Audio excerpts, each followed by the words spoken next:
Hey Libra, rising moon, sun, and stelliums. Welcome to my YouTube channel. My name is Teri Hunter. I'm an intuitive astrologer, and today I'm going to talk about some of the things that are going to happen in 2023, meaning the planetary activity. We're going to have a shift of Saturn moving into Pisces.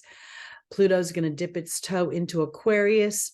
Jupiter will move into Taurus, and the North and South node are going to move into the Libra Aries axis. So I'm going to touch on these four planetary events and how it's going to affect Libra directly.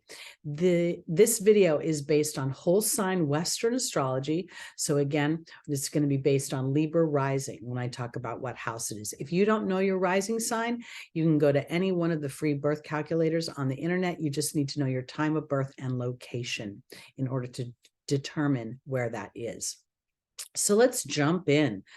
So for Libra, Saturn is going to move into Pisces on March 8th, 2023, and stay in Pisces until May 2024.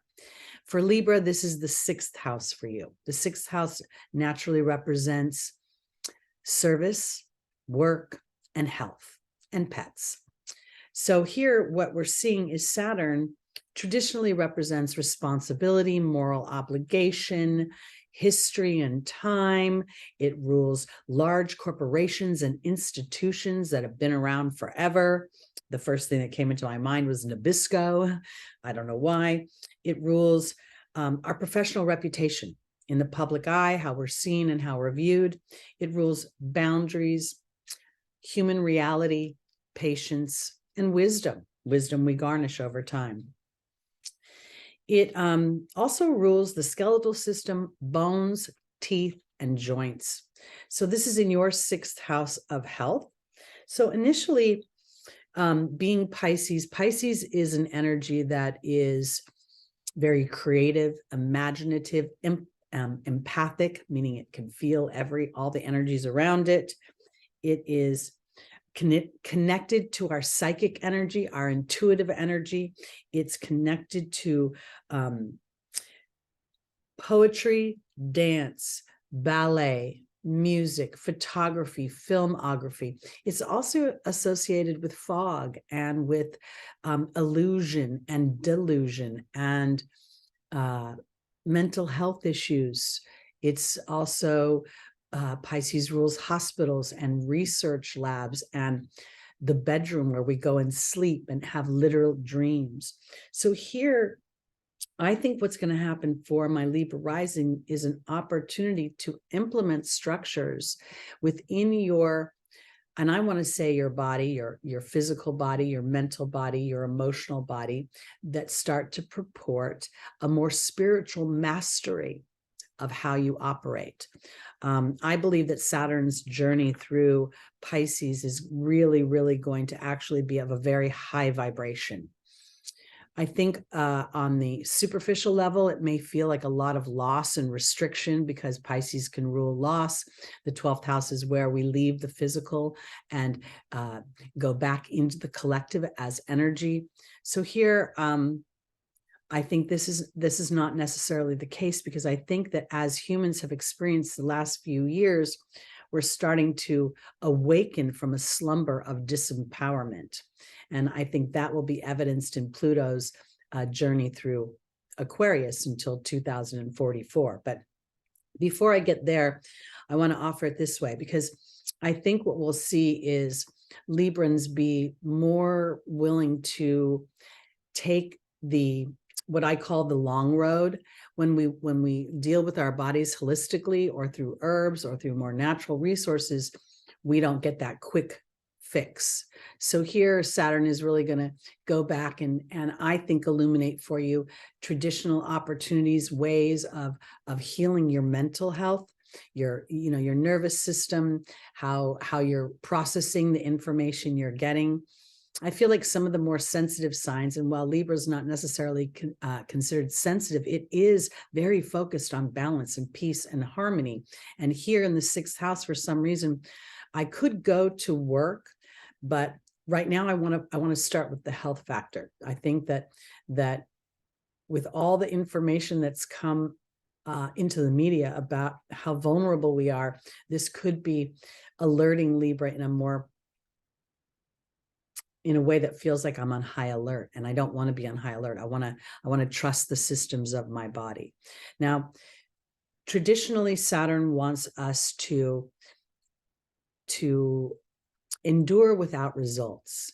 Saturn wants us to be determined and tenacious in our activities and be able to keep our eye on the prize. And this is where the house of Pisces is going to offer Libra an intuitive knowing, an energetic inner knowing that feels comfort from that which you cannot see with your eyes, but the connection that you feel to those that surround you on an energetic level.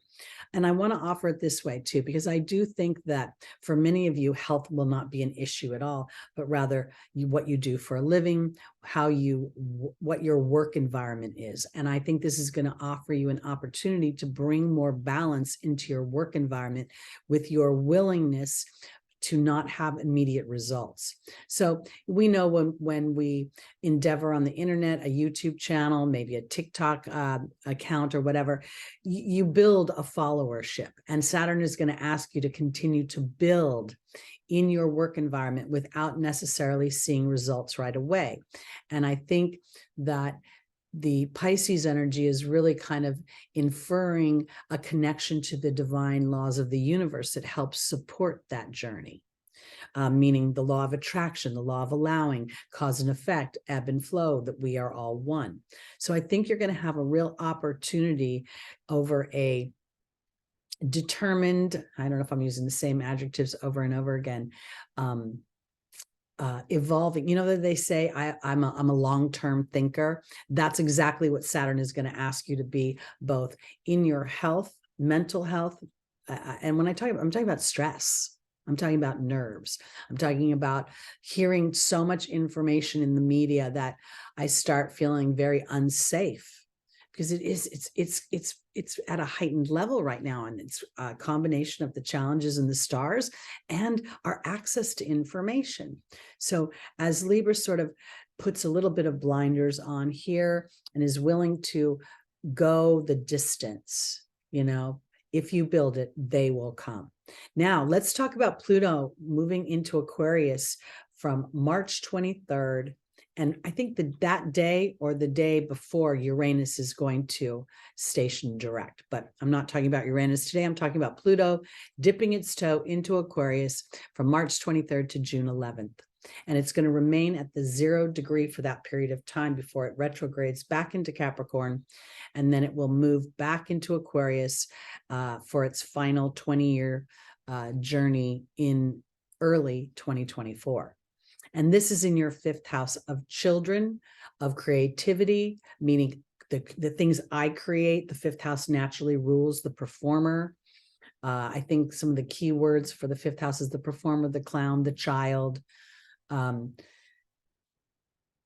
I wanted to say the king because Leo rules the 5th house, but I want to offer this too, because as Pluto moves into Aquarius, you may find at this 0 degree that it's not about taking action right now, but the epiphanies that are coming, these lightning thoughts, this sort of feeling of rebellion and liberation from restriction. And I can't help but go back to Saturn being in your 6th house, because as you allow that 5th house to flourish in its fun, its entertainment, in its enjoyment of creation. Libra by nature is ruled by Venus. It's very artistic. It's very musical. It's very plush and cozy and comfortable. So here I think it's about really starting to think about, how do I want to purport those things? What do I want to see happen for me, for my entertainment, and for the idea of having children or allowing my children to blossom through their own creativity? I think this is super powerful. And again, I don't know that this is a time of taking action as much as it feels like I'm having these almost genius thoughts. I'm pulling stuff out from underneath the depths of my psyche, Pluto, and I'm liberating myself from what's been holding me back. And as I do that, I can birth myself into this new world of the World Wide Web in a new way, because Aquarius rules the World Wide Web. It also rules humanitarian endeavors, civil rights issues, bringing, for Libra, balance into the world stage.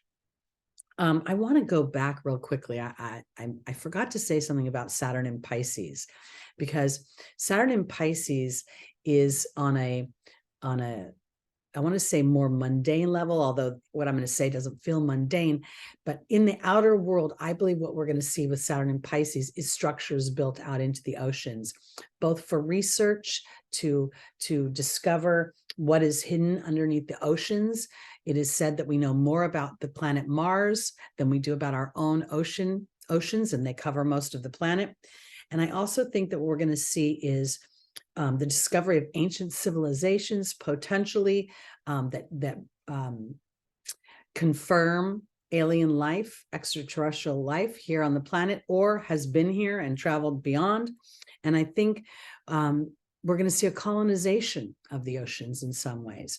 And I don't think that's going to be that people are moving into the ocean as much as I think it starts off with this idea of long-term sustainability in a city in the ocean that then opens up opportunities if for some reason man wants to develop those more. I don't know why I'm going there, but I just keep seeing these cities in my mind that are kind of half out of the water and half in the water. So anyway, maybe I'm cuckoo for Cocoa Puffs, who knows? All right. So now let's go on to Jupiter moving into Taurus, Libra rising. This is in your 8th house. And we saw in 2022 some eclipses on the Taurus Scorpio axis, and those are going to be triggered this year as well. So I think when Jupiter moves into Taurus in your 8th house, you're going to really start to re-examine your beliefs about any sort of dependency or how you're operating with your money in a cooperative way with others. Naturally, Scorpio rules the 8th house, and we're on this axis of Scorpio-Taurus axis. So this is about, I think, bringing your skills so that others may benefit. And you're starting to believe in yourself in a way that maybe you never had before. I believe seeing Jupiter in Taurus from May 16th, 2023 through May 24th, 2024 is going to see the expansion of self-reliance, of sustainable goods and services, a re-examination of our family influences on us and whether or not they are still pertinent or relative to where we are and where we've evolved to. I think we're going to see an opportunity for expansion in our own ability to create resources for ourselves that give us a sense of self-confidence. So I think this is very exciting. And then finally, we have the North Node moving into Aries in July on the 18th, and the South Node will move into Libra, and it will stay there until January 12th, 2025. I'm an Aries rising and a Libra sun. So I'm on this axis of the 1st and 7th house. And I always sort of think of it as a me and we situation, that, Aries is a little bit me driven and Libra is a little bit we driven. So here during this period of time, I believe this axis is going to give us an opportunity to really establish the me and how it contributes to the we. So for Libra, we're going to see the South Node in your 1st house. I think that this is an opportunity for you to be egoless.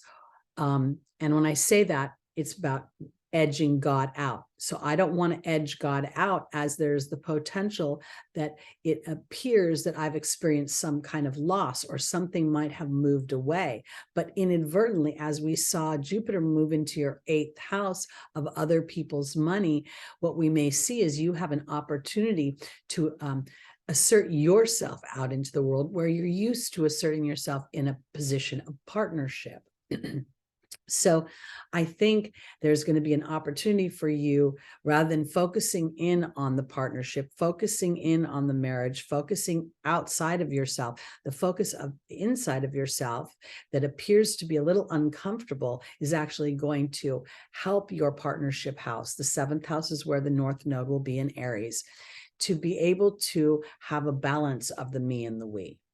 So I always think the most healthy relationships are the ones that have a certain amount of independence. Each partner has their own friends they get to hang out with, and then they come back together. And this is what I think is being offered for Libra. And if there has been a lack of balance or a lack of autonomy, individuality, this is going to be on the table for you. The North Node by nature has a Jupiterian energy. It's very expansive. It wants to grow.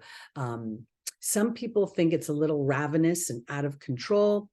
You know, I think everything can be out of control. We can take any one of the stars or the planets and look at it from the challenging side or the more higher vibrational side. So here, I think that this North Node in Aries is more about you wanting to be seen as the me within the we, seen as an individual within the partnership. I kind of think of it like, I love the Gaineses. I love their life. They seem to be very happy people, Chip and Joanna Gaines. And I think they're a really good example of two me's that come together to create a very powerful we. So that's what I have to say for Libra as sort of an overview. I will be doing individual videos and going into more detail as we get closer to these events. But I think, you know, having an awareness of them allows us to start to kind of tool the soil and prepare to take advantage of the highest vibrations of these planetary aspects and what they have to offer us moving forward and what they have to offer humanity.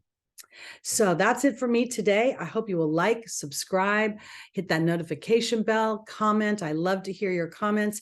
And I hope you will join me live on Sunday mornings, where we do our traversing the transits. We get our angels' advice for the week ahead.